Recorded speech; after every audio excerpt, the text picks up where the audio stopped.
तो बंधुओं, अगला श्लोक 26वां तीसरे अध्याय का।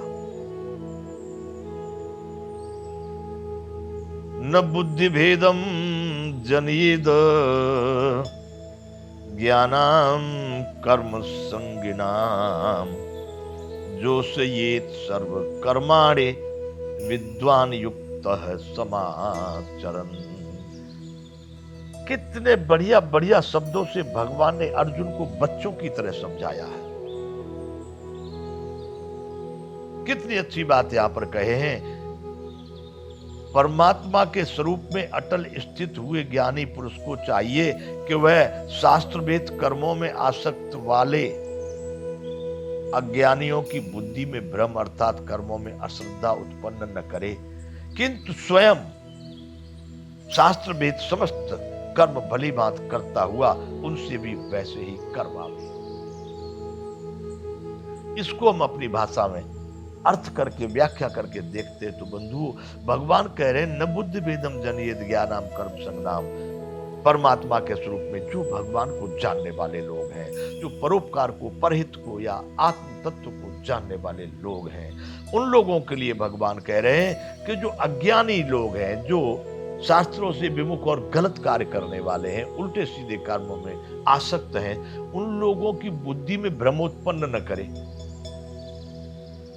यह कहना चाहते, मान लीजिए एक उदाहरण के लिए हम आपसे बात करें, कुछ बच्चे लोग, कुछ भी आपके अपने घर में बच्चे हो, कोई समाज में बच्चे हो जो कोई खेल कर रहे हैं, कोई भी खेल में लगे हैं, वो उचित नहीं है, उस समय पर वो उचित नहीं है, तो कोई माता पिता या कोई भी व्यक्ति को, ए क्या करते हो, चलो भागो, तुम गलत काम कर, छोड़ो उसको, चलो उस काम को करो, तो बंधुओं उनको बड़ा विकृति उत्पन्न होगी, उनको क्रोध उत्पन्न होगा, उनका काम बिगाड़ दिया, उनकी नजर में आपने उनका खेल बिगाड़ दिया, उनका कार्य आपने बाधा डाल दी, तो वो क्या करेंगे, उससे तो विमुख हो जाएंगे क्योंकि आपने उनको डांट दिया, लेकिन आपका कार्य वो नहीं करेंगे क्योंकि उनके मन में आपके प्रति विरोध हो गया और उनके मन में अपने कार्य के प्रति शंका होगी कि बिगाड़ दिया। इसलिए भगवान यहां कहना चाहते कि न बुद्धि भेदम जनयेद ज्ञानाम कर्म संगनाम जो से सर्व कर्माणि विद्वान युक्त समाचरण। अब करना क्या है, वो जो कुछ कर रहे हैं उससे करने दे, लेकिन आप इतना सुंदर, इतना बढ़िया, इतना अच्छा कर्तव्य कर्म उनके सामने प्रस्तुत कर दें जो स्वयं ही वो उसको छोड़ करके इसमें लग जाए। अपने आत्मभाव से, अपने ही स्वभाव से, अपने ही बुद्धि के द्वारा वो उसको त्याग दें और आपके इस साथ में अच्छे कर्मों में, यज्ञ कर्मों में, कर्तव्य कर्मों में वो भागीदार बन जाए। भगवान ने ऐसा कहा है कि उनकी अज्ञानियों की बुद्धि में भ्रम उत्पन्न न करे, बल्कि अपने भगवत कर्म, शास्त्र भेद समस्त कर्मों को भली बात करता हुआ उनसे भी वैसे भी कर, वैसे ही करवा, अच्छे कर्मों के लिए उनको प्रेरित करें, तभी इस विश्व का कल्याण होगा। बंधुओं, 27वां श्लोक है तीसरे अध्याय का। प्रकृतेः क्रियमाणानि गुणैः कर्माणि सर्वशः अहंकार विमूढ़ात्मा कर्ता हम इति मन्यते। देखो बंधु, यहां भगवान ने स्पष्ट किया, अर्जुन तू ये भी मत सोच लेना कि मैं करने वाला हूं, या ये कोई भी सोचता हो मैं ही करने वाला हूं, यह भी ठीक नहीं है। वास्तव में यथार्थ में संपूर्ण कर्म सब प्रकार से प्रकृति के गुणों द्वारा ही किए जाते हैं। प्रकृति का जो गुण है उसी के माध्यम से संपूर्ण कर, गुण है प्रकृति का करना, क्रियान्वयन होना ये प्रकृति का गुण है, परिवर्तित होना ये प्रकृति का गुण है, सतत चालू रहना ये प्रकृति का गुण है, ये कभी भी स्थिर नहीं होती। प्रकृति सदैव कभी भी एक तरह से नहीं रहती, प्रकृति कभी भी कर्महीन नहीं होती, सतत कुछ न कुछ यहाँ पर चालू है, क्रिया और प्रतिक्रिया। तो भगवान ने यहाँ पर कहा कि प्रकृति है क्रियमाणान गुणैः कर्माणि सर्वशः अहंकार विमूढ़ात्मा कर्ता हम इति मन्यते। अर्जुन, सही में तो, यथार्थ में तो सारे कर्म प्रकृति के गुणों द्वारा ही किए जा रहे हैं, हो रहे। ये तुम्हारा शरीर भी प्रकृति, स्वभाव जिसको कहते हैं, यह प्रकृति है, वह स्वयं ही आपसे करा रहा है, लेकिन वो अनजाने में किए हुए कर्म बुरे कर्म हो जा रहे हैं, वो आपके हित के लिए नहीं। अज्ञान के कारण मनुष्य अपने व्यक्तिगत स्वार्थ में पड़ा कि मैं ये करूंगा, मैं ये हो जाएगा, मेरे बच्चों को ये हो जाएगा, मेरे बाप को ये हो जाएगा। अवधू अरे साधु अंधाधुंध अंधियारा। कबीर जी कह रहे हैं, रे साधु अंधाधुंध अंधियारा, कोई जानेगा जाननहारा।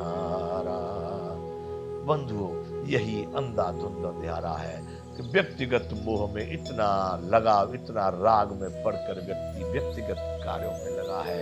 यही बड़ा, जब तक वो इससे बाहर नहीं निकलेगा, उस आत्म तत्व को नहीं समझेगा, तब तक उसका जीवन पुनरपि जन्मम पुनरपि मरणम में पड़ा रहेगा। तो बंधुओं, भगवान ने कहा कि प्रकृति कीर्माणानि गुणैः कर्माणि सर्वशः अहंकार विमूढ़ात्मा कर्ता हमित मन्यते। सही में तो अर्जुन सारे कर्म प्रकृति के गुणों द्वारा ही किए जा रहे हैं, लेकिन जिसकी बुद्धि अहंकार से मोहित हो रही है, जो उस अहंकार से मोहित हो रहा है, मैं करता हूं, ऐसा अज्ञानी क्या मानता है? मैं करता हूं, जबकि तू कुछ करता नहीं है। तू केवल व्यवस्थित हो सकता है, जो हो रहा है उसको सोच समझ के एक सही दिशा दे सकता है, बाकी हो तो रहा ही है, होने वाला सब हो रहा है। भगवान ने कहा कि तू उसमें करता नहीं होता है, बल्कि तू एक दिशा देने वाला है, सही मार्ग पर जाने वाला, सही मार्ग को पकड़ने वाला है। बाकी कर्म तो सभी प्रकृति के गुणों द्वारा हो रहे हैं। अगला बंधुओं 28वां श्लोक 3 अध्याय का है। तत्ववित्तु महाबाहो गुण कर्म विभागयोः गुणा गुणेषु वर्तन्ते इति मत्वा न सज्जते। ऐसा सोचकर उसमें रत नहीं होता, उसमें अटैच नहीं होता। क्या सोच करके?